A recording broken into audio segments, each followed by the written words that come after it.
It's hard to know how to move forward once chronic pain enters your life. It helps to think of a person with chronic pain like a car with 4 flat tires. Our expectation is all we need is one medication or treatment that will take away the pain. But it only puts air in one of our tires. We still have 3 flat tires and cannot move forward. Perhaps the medication or treatment has provided 25 or 30% relief. Let's leave that there and ask ourselves what else we need to fill our other 3 tires so that we can resume our life's journey. For each person, the necessary combination of therapies and interventions will be different based on individual need.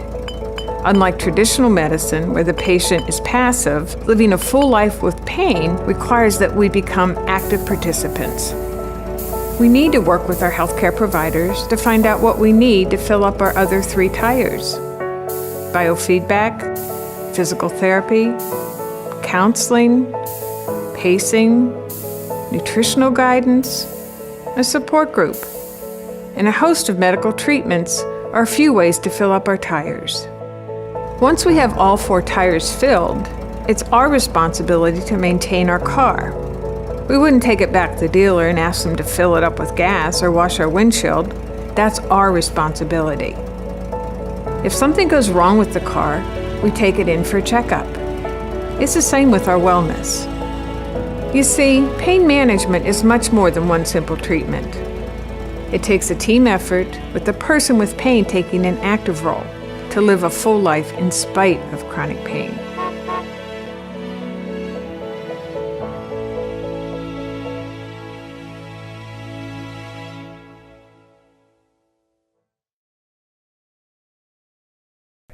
Welcome to Health Focus, where we focus on your health. I'm your host, Dr. Scott Anderson. September is Pain Awareness Month. What better time to focus on pain-related issues? You know, by age 60, about 80% of us are going to have degenerative arthritis, at least if we look for it on X-ray. Yet our success in helping people to live with pain as physicians and as healthcare providers and as members of the community is not always that great. Moreover, our treatment strategies sometimes can lead to problems. Now, we're going to try to talk about more than just the opioid epidemic because there's so much more to the management of pain that is worth talking about. But it bears mentioning that the Surgeon General recently cautioned physicians on the overprescription of narcotic analgesics. In fact, President Trump recently deemed this problem to be a national health emergency.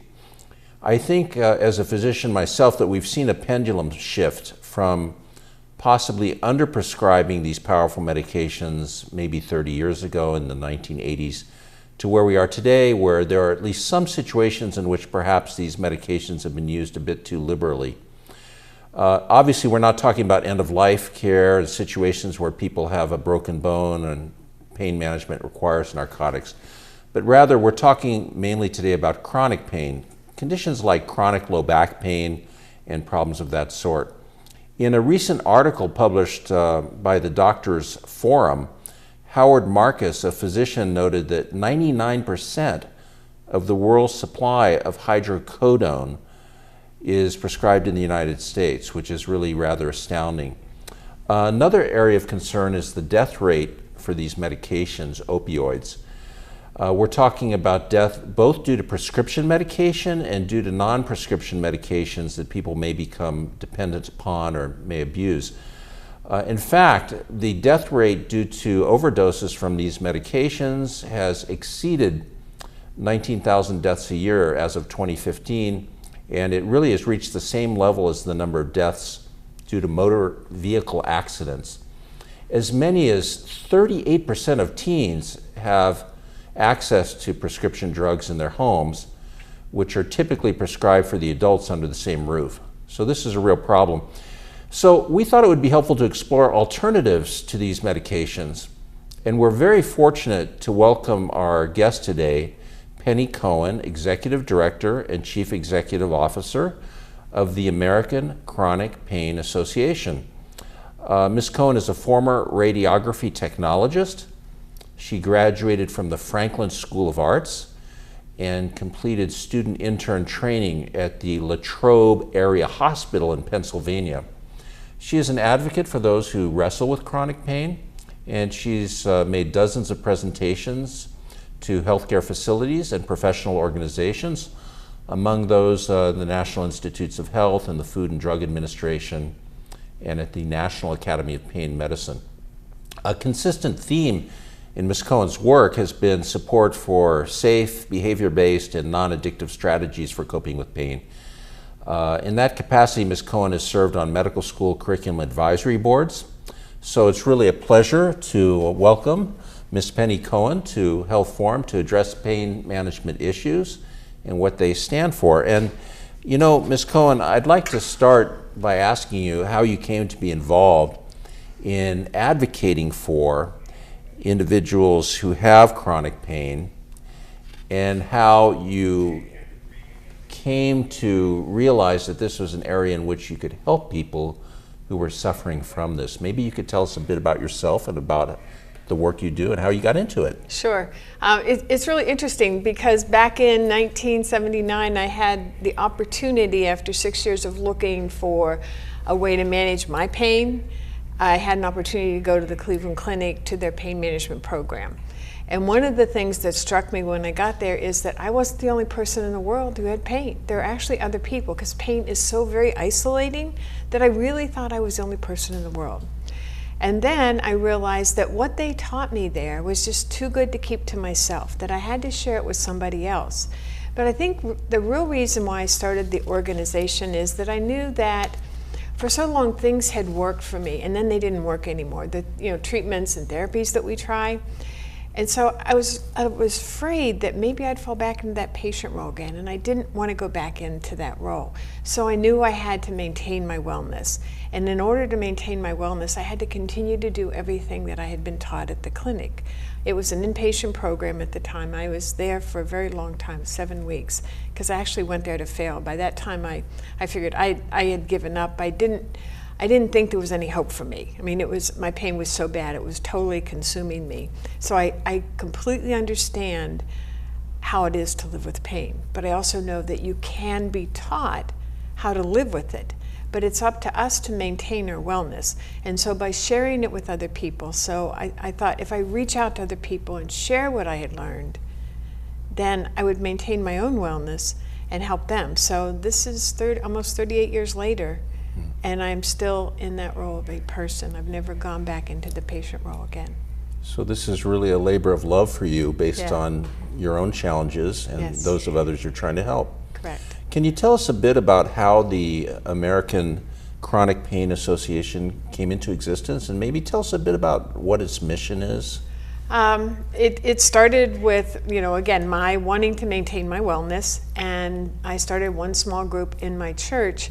It was interesting. I had given a talk at a business and professional women's group, and I lived in Pennsylvania at the time, in Pittsburgh, excuse me, and there was an article in the paper, and all of a sudden I was getting all these phone calls, and pretty soon I had 7 groups in the Pittsburgh area. And so the need was there, and it just it just didn't happen. I mean, it's been a huge amount of work on my part, but it sort of has grown because there is such a need. There's 100 million people living with some form of pain. That's 1 out of every 3, and the cost is over $600 billion a year. That comes from the Institute of Medicine's report that was released in 2011 from, on the Blueprint of Pain in America. So we know that the figures are huge. There's so many people out there, and the problem that I hear over and over again is that people have to learn to live with it. So what we do, and our mission is to provide peer support and teach coping skills for people with pain and their families so they can live more fully. And secondly, to provide a better understanding and generate an awareness around pain to the public, policymakers, payers, and healthcare professionals. When we talk about figures like $600 billion a year, it really puts this in perspective as being a problem that's not just a problem in terms of human suffering, but it's really an economic problem for the whole country, isn't it? It is, and it's not just about the person with pain either, because if you think about it, the caregivers, the family members, I mean, it impacts them. It was interesting, years ago for 3 years I actually talked to family members because I wanted to understand what was the impact on their lives. How did this impact, living with a person with pain? Well, I know exactly what it's like to live with pain. I don't know what it's like to live with someone with pain. And those 3 years that I talked to people, I thought I was just talking to a person with pain. There was only one difference, and the difference is the family member doesn't feel the physical pain. But all the same controls, the frustration, the anger, the confusion, the guilt, they're feeling it just the same. So we actually have a video on our webpage. It's a 3-part series on exactly those interviews and what people had to say about it. So on all of our stuff on our website is all free, so people can go and look at it. Very good. I understand that your background is not that of a prescriber, No. but these statistics regarding opioid overdoses are troubling.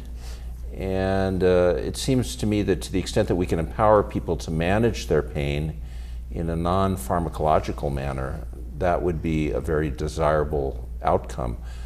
Do you have any thoughts, or does the American Chronic Pain Association have any thoughts on this challenge of the opioid epidemic, at least in general terms, and how we might deal with it more effectively? It's interesting. Back in, it was 2016 that the National Institute of Health put out the National Pain Strategies. I was a co-chair of the Public Education and Communication. So there were 6 different groups, and they worked to try to begin to resolve some of these issues. And one of the working groups was on professional education. And I think that's really important because for so long we have taught most of our providers about prescribing and procedures, but we haven't taught them all of the pain management skills that they need to know. Back in the late 1970s, 80s, there were many, many multidisciplinary pain programs. I mean, the Commission on the Accreditation of Rehabilitation Facilities used to send me a list every month, and there were close to 2,000 of them. Today, we probably have a handful. So education of healthcare providers. I think reimbursement for some of the services that people need, for the physical therapy, for the counseling, for all the other components of pain management. We lost that. We need to get that back again, to get that reimbursement. So that was another part of the National Pain Strategies. And then just educating the public. What are our expectations when it comes to managing pain? Unfortunately, so many of us want that quick fix. Just give me that pill and I'm on my way and I'm good to go. But that's not all. I mean, we have an analogy of a person with pain, and we talk about them like they're a car, except their car has 4 flat tires. And our expectation is all I need is that one medication and I'm good to go. The problem is it only puts air in one of their tires. They still have 3 flat tires. They can't go anywhere. So the question is, what else do they need? And for every person, it's going to be different. It could be physical therapy, it could be counseling, nutritional guidance, maybe stress management. It's a host of medical treatments. And when they get all 4 tires filled, it's their job to maintain their car. You don't take it back to the dealer and say, wash my windshield or fill her up. That's our job. If something goes wrong with the car, then we take it in for a checkup. So it really shows that it's a combination of treatment and therapies. And opioids may be one of the many, but it's not the only one. And getting back to expectations, too many people think that's all they need. I like the idea of a kind of team approach that empowers the individual who's suffering, because I do think that's so important for the reasons you outline and for the fact that it does involve the family. And I often tell patients in my own practice that the goal is to improve functioning and to decrease pain, perhaps by 50%, but completely eliminating it often is not a realistic option. So that's very interesting. I know that you have many physician consultants on your board of directors for the American Chronic Pain Association, and fields ranging from anesthesiology to pain management. Some of them, I believe, are on clinical faculty at Stanford and University of California at Davis. Do you interact with these clinicians extensively? We do interact with them quite a bit. We have one of the materials that we put out every year is called the Resource Guide to Pain Management and Treatment, and it goes through all of the pain management skills, but more importantly, all the medications that are out there. And we go through all of them. We don't focus on any brand. It's an overview of all of them. So we have all of our professional advisory board review all of those. When there are issues that we need professional help with, we will always talk to our professional advisory board. So they have been, very supportive of our organization for a very long time. The one at Stanford, Sean Mackey, I've worked with him quite a bit. I actually go in and talk to the fellows once a year and talk to them about all the other components of pain management. They're learning one thing. And from the point of a person who's living with pain, I think somehow it's more impactful. I'm not just saying this sounds good, and it's something that we have to work at. I mean, we can't just go to physical therapy and go home and say that's good. We have to continue to do with the exercises that they teach us. I mean, that's all part. It has to become part of our daily life to incorporate all that in, and that's why the peer support is so important, because it helps people, it reinforces, and it helps to know you're not alone. I think that's one of the most important things for people with pain. Yeah, I think hearing something from a peer really tells you that it's for real. Yeah. And I also think that a lot of what we do as physicians and also in physical therapy is to really educate people to maintain good health on their own. So you're quite right. We can't really have people in physical therapy indefinitely. No. And along those lines, expand, if you will, on the services which the American Chronic Pain Association offers, Ms. Cowan. Do you assist healthcare consumers in accessing medical resources? We do have a whole list of resources on our webpage, but I think more importantly what we do is to help them bridge that gap of communication between the provider and the person with pain by bridging that gap of communication. I mean, one thing that a person with pain wants more than anything else is that validation. I want you to believe my pain. And so for the very short amount of time that we have with the provider, it's hard for us to explain that. And so one of the things that we have we've designed a bunch of pain maps, we'll call them. And there's one for your back, there's one for your head, there's one for diabetic peripheral neuropathy and fibromyalgia. And it's a point and click where you point, drop down box, it's going to show you exactly where the pain is, and then there's all these little animations how it feels. You just click the boxes, the intensity of the pain, and then what makes it worse, what makes it better. And so you can actually print out pictures of your pain to communicate this, whether it's your head, your back. And so a picture is always worth 1,000 words. We also have another tool called our pain log. That's my favorite one. And that one, it looks at, because pain is, and sometimes for people, it's not just the pain. There's other components that are creating more pain. And so we have this pain log, and it's going to ask your pain score, but then we're going to measure their stress, their exercise, their activity, their sleep, the fear of the pain, taking their medication as prescribed, their side effects, their constipation, their sexual activity, their appetite, their mood, how isolated we become, how much alcohol we consume, and smoking. And all of those are graphics, and so they just point and click. And it actually, as on a day-to-day, they can go through that. And then they'll have a record, because when a provider asks, how do you feel today? We're going to tell you how you feel. How were you a week ago? We don't remember. And it's really important to begin to be able to connect the dots and say maybe your pain has stayed the same because you're not sleeping, because you're not taking your medication as prescribed. Maybe you're isolating too much. And so by having this long record of you can do it for forever, that you'll be able to look at it. So it's now a phone app too. Again, all these things are free. They're all on our webpage. And you can just share it with your provider. You can email before the appointment. And there's a lot of other graphical tools that help with that communication. And that's part of making the person with pain part of the treatment team, because they really have to be at the center of the care, and they have to be able to communicate. So by providing them with the right tools, we can bridge that gap of communication. Why was September chosen to be Pain Awareness Month? Does the timing have any particular significance, Ms. Cowan? We actually, when we started this back in 2001, we looked at the calendar and all the different events every month, and September just seemed like a good month to do it. So we did it then. We called it Partners for Understanding Pain because we wanted other organizations to join us. So we now have more than 80 partners, both healthcare professionals as well as consumers. And over the years, we've done a number of activities. We have another this year. Again, we have our toolkit with all the resources from all of our partners. The new one will be posted actually on September 1st. We also have a campaign to generate awareness to the general public about pain. It's called Give a Squat for Pain. And they can do hashtag Give a Squat for Pain. And it's about doing a wall squat against the wall and seeing how long you can hold that.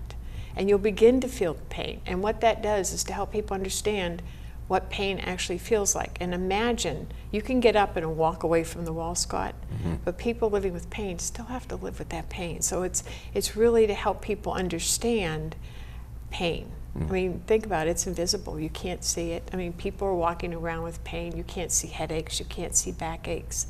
So it's a way to help them see you can't see pain, but you can feel it, and imagine trying to live with it. So again, it's hashtag Give a Squat for the number 4 pain. Very interesting. And you know, having done squats myself, I can tell you that one of the things about exercise too is that it increases your tolerance to pain. Because as you experience pain in that sort of a setting, you learn to deal with it. So I think that's really informative on so many levels. So thank you for sharing that. You already explained a little bit about this, but let's talk about some of the things you can do to improve function in those with chronic pain. Obviously, I think part of it is teaching people to live with chronic discomfort as well as trying to minimize the pain, obviously. I think that's probably where some of the educational activities you mentioned come into play. Yeah, and actually what we have workbooks that we use right in group to teach those coping skills. But some of them, I mean, we're looking at, if you think about it, I mean, pain is not 100% consistent. You're not like at a 10, 24/7. You have good days and you have bad days. The problem is, on the good days, people don't listen to their bodies because they feel so guilty. They try to do everything they possibly can. So one of the things that we teach, a couple of what we call our 10 steps, are teaching priorities and then setting realistic goals for yourself and narrowing those down to small, manageable steps. So just the idea of listening to your body, and when you feel that first ouch, stop. Don't push through and continue working on that good day, because then the next day it's probably going to be worse and you won't be able to move. So if we listen to our body and pace ourselves, that's one of the most important things. We teach basic rights. We empower the people, because pain takes away your sense of worth. And so we empower them by giving them their basic rights: the right to do less than humanly possible, the right to make mistakes, the right to say no and not feel guilty, not to have to justify your behavior. We teach them relaxation techniques.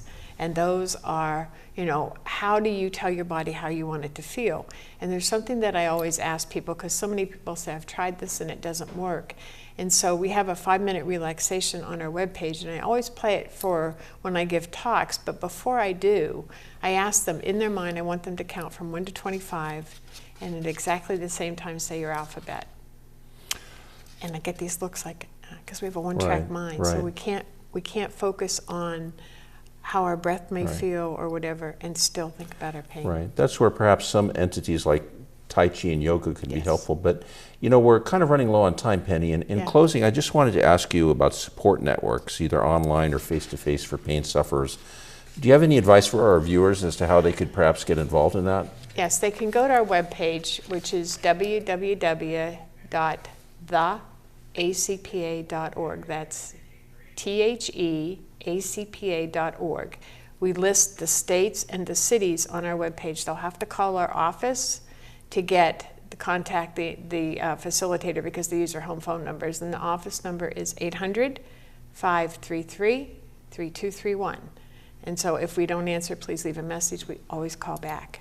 Okay, and do you have any walks or meetings or conferences lined up in September for Chronic Pain Awareness Month? There's a lot of going on the local levels, but we do have our Give a Squat for Pain, hashtag Give a Squat for Pain, that we're doing on the national level, actually the international level. Sounds like that is really the key thing, give a squat for pain. So we'll make a note of that. All right, thank you. In closing, do you have any advice for practitioners who diagnose and treat conditions with chronic pain? I'm a rheumatologist. You know, I feel that I am an expert in treating chronic pain in my field, and yet everyone approaches pain from the perspective of that field.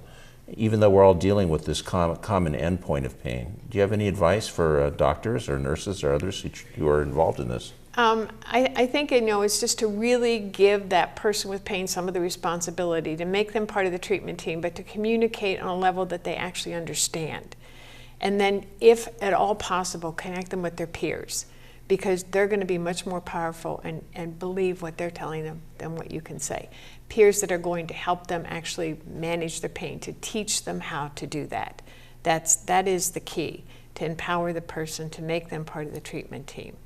Mm-hmm. And in terms of family and friends, I guess also Absolutely. Listening and empowerment is important too. Yeah, we actually have family meetings as well. That's why we had I wrote a family manual and converted it into video. People don't read anymore. That's why we're going to graphics and videos. Right. Yeah. I wish we had a little more time, because I wanted to ask you a bit about any thoughts you might have on medical marijuana. Obviously, that's a very contentious issue. Yeah. In the little time we have left, has the ACPA taken any stand on that? What I can tell you, and we've had this question about even the opioids, and it's about the person and their provider. And so it's a conversation that should happen between the provider and the person with pain, what's best for them. Okay. It's not something that, we're not healthcare professionals, so we can't say it's good or bad. It's a decision for the healthcare professional. Thank you so much, and I wish we had more time to talk. You've just been a really informative, interesting guest in so many ways. And in closing, I'd just like to say that it has been just a pleasure to discuss Chronic Pain Awareness Month with our distinguished guests, Penney Cowan. I think it's been a very informative hour. Remember that here at Health Focus, we're always concerned about your health, and we hope that you will continue to have a really healthy and productive time for the rest of 2017 and into next year. So we'll see you next time.